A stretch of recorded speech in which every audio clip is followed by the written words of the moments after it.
Hello everyone, welcome to part 2 of... Alien soldier. That's what she said. Why'd I fall down there? We're stuck in the sewers. Every game seems to have a sewer level and Alien Soldier delivers on that in spades.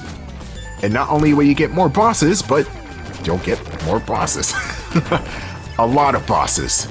In fact, this game held the previous world record for the most bosses in a run again. Before Cuphead, there was Alien Soldier. And if it wasn't for Alien Soldier, we would have no Cuphead. That was such a glorious game. I want to do the DLC of that sometime. Anyway, here's the next boss. I think his name is something oddly sexual, like Deep Strider or something. What kind of name is that? Anyway, you want to draw him out. You don't want him to do the dive attack like that, but you want to flow into the air when he does this attack. Then you roast him with your flame force. Well, he exploded rather dramatically. Prima donna.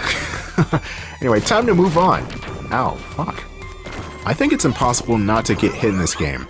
In fact, I don't even think you can not take damage because your Phoenix Force takes health bar. So a theoretical no damage run of this game is pretty much impossible. But you are so powerful in this game, there's nothing at all that can kill you in one hit. Not even falling into pits. With that said, despite how powerful you are, the game is still insanely difficult because the enemies are just as powerful.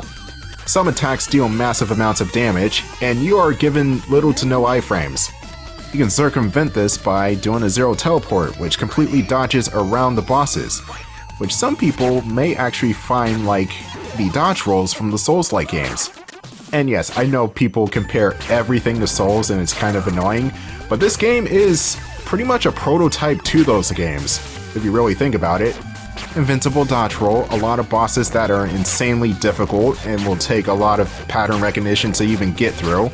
What else? There's a parry system. You can parry stuff in this game kind of like Stellar Blade, Jedi, or Sekiro, even though the parrying in this game is way more lenient. I'm trying to think of more apt comparisons, but your character's more of a shooter than he is an actual brawler or a swordsman, so I think that's where the comparisons to Souls end. Anyway, here's this weird, crazy contraption, and if you look closely inside the thing, you see a little alien. It's actually kind of cute. But he must die. In fact, this game has a lot of subtleties in the backgrounds. If you look at the trees back there, they have eyeballs. Yeah, this is some HR geeker shit right here. I'm sorry for that little cut, I don't even know what happened there. Something came up. But getting back to the super murdering eagle cyborg thing, what is this creature? From what I've gathered, this was originally like a 15-year-old boy, but then he turned into Epsilon Eagle, and then Epsilon Eagle is like this symbiotic parasite, kind of like Venom. I'm just as confused as you are. I also think there was something else in the backstory that mentions bioengineering. Oh boy, we're dealing with bioengineering. That's why the parasites exist. And this was 1995 too. I'm trying to think of something else that was just as crazy and forward-thinking with its story. Oh, wait a minute. Japan was definitely on some stuff back in the day. Anyway, blue teddy bear! I like this guy already. We must protect the blue teddy bear at all times. Now the goal for this situation is to destroy 16 enemies. It's pretty simple actually, it's really just lobsters and flying bats. You can just use the homing force in order to destroy them quickly. But whatever you do, you must not let these guys bully the blue teddy bear. Look at him, he's just chilling out in the background. He's even bobbing his head to the music. It's back in tune. It's called Epsilon's Ally, so I can see why. Oh, emergency. What are we gonna do now?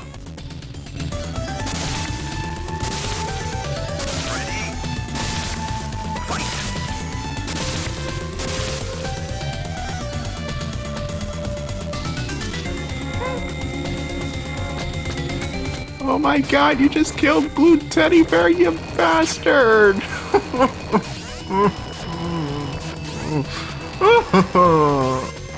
Now, Sharp Steel is one of the harder bosses in the game, and it really comes down to how he attacks too. The way his attacks works is, once he starts swinging, that's the hitbox. It just happens early. So what you want to do is, you want to dodge early and dodge to the sides of the screen. And if you're worried about falling off the boat, then you don't need to fear as much because you are controlling the boat as you're moving along. Granted, the bow doesn't have the same amount of tracking as Tails flying the Tornado 2 from Sonic 2, but it's decent at least. Now we got a whole bunch of brains strapped to each other. This is definitely run amok right here. Oh, come on! Ah. What you're supposed to do is destroy the boss over the water, so that way you're supposed to get health back. That's not the only way you can get health back, but this method is more tedious, and you're under a strict time limit here. You're fighting this giant moth who is in cocoon form, and every time you shoot the cocoon, the more bullets fly out. Parry the bullets and you can get health back that way. The bullets don't really do that much damage, but you still don't want to get bombarded here. Once the cocoon is taken out, the moth will take form, and pretty impressive graphics for the Sega Mega Drive. And this is where the fight gets really hard.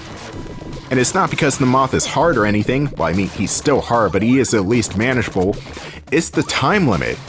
You're in such a race against the time limit here that you're probably going to die to that more so than the moth.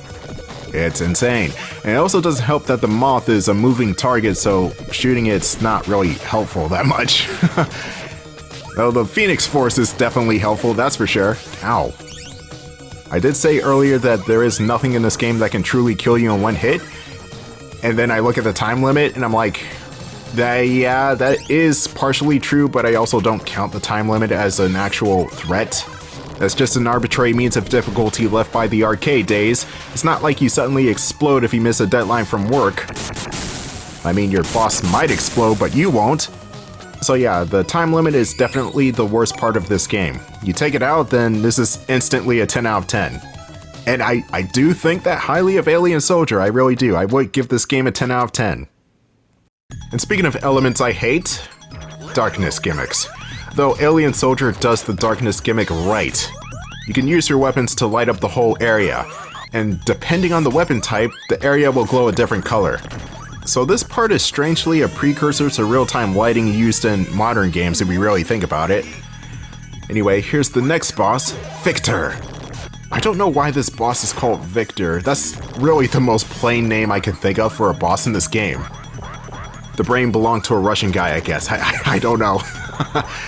Anyway, this guy is pretty easy, but he's also the darkness gimmick. You also gotta be careful because you're in a hallway and you'll cling on to ceilings, which might fuck you up a bit. However, if you're anticipating that you'll cling on to ceilings, then you're fine. Now, strangely enough, Victor, even though he looks organic, is cybernetic. So he's impervious to flames, but weak to laser. I can't see crap in here. Please get the right weapon. I don't want to deal with this guy right now without... Okay, I got the right weapon. Good. 2 bosses coming up, you are going to need the laser. If you walk into this boss fight with, God forbid, 4 flamethrowers, then it's over. You cannot beat this boss without the laser at all. But then again, there is the homing shot, which can also do damage, but it's also weak damage too. And you definitely need that strong damage in order to beat the next boss coming up. Or 2 bosses from now, not the next boss. But we're not at that point yet. Welcome to Sunset Sting, a flower-type boss. And he's allergic to flames. It can also poison you like it's Final Fantasy or something like that. You want to watch out for the barbs. Those are the things that poison you. And those little petal things that fly out, you can parry those.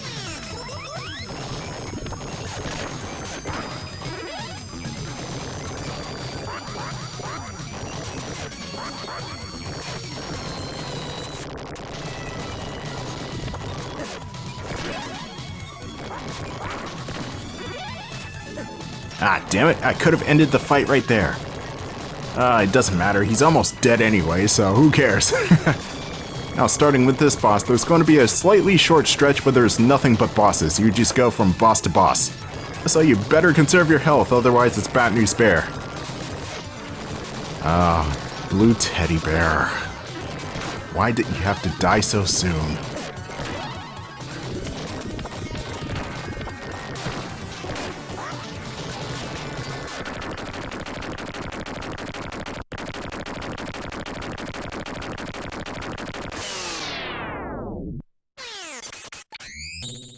Stage clear. But don't get too comfortable, your ass might be grass if you fall down too many times. So here's the next boss, or rather two bosses in one. This one is Fly Black, which is a giant black fly, which, I don't know, he's easy. You just flame it to death. But as soon as you cook this thing, well, this happens. Arachnophobia alert. If you don't like spiders, then I apologize. Emergency.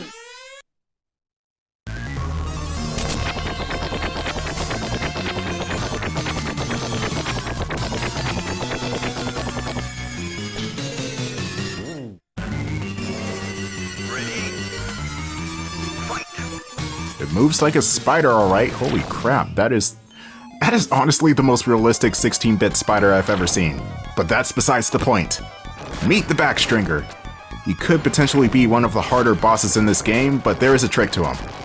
What you want to do, and this sounds kind of moronic if I do say so myself, is let the miniature spiders drag Viblack's carcass down to the middle of the screen. You want to do that, but you also want to make sure that the platform does not completely go off screen. Otherwise, you basically die. There's no point of return here. So you have to watch out for the mini spiders, and Backstringer himself will also attempt to drag you down. This is not a friendly neighborhood spider. This thing wants me dead. This is getting too close for comfort. Take out the spiders, please. And there we go. Once you've dealt with all the miniature spiders, that's when Backstringer will just run around, I guess. I don't know what he's doing. Sometimes he'll make a beeline straight towards you, other times he'll just wander around the same corner over and over again, so anticipate what he's gonna do. He is kind of unpredictable.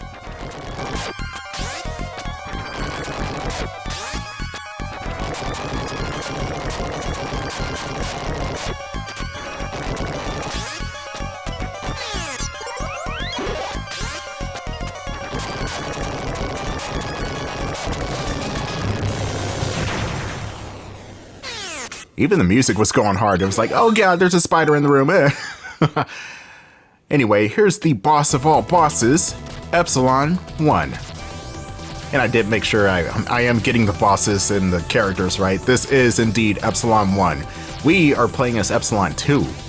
Still don't know how that even happened in the story or how he managed to split up like that. But whatever, it doesn't matter. Emergency.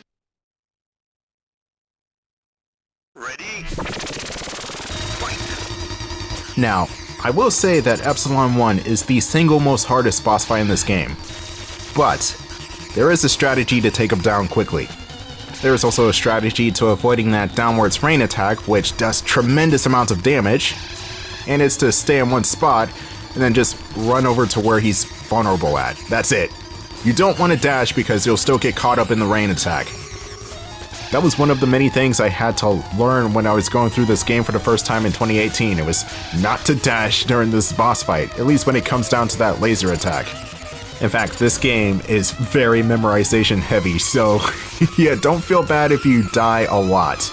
There is an easier difficulty. Well, okay, there are only two difficulties in this game. Super easy and super hard. Kind of mocking, but yeah. If you're trying to learn this game, play on easy mode. It will give you infinite continues. Playing on hard mode gives you 3 continues, or rather 3 lives. A life is basically a continue in this case. So you only get 3 lives to beat the game. And that's going to do it for part 2 of Alien Soldier. Hopefully we saved the planet. You right? Did we save the world?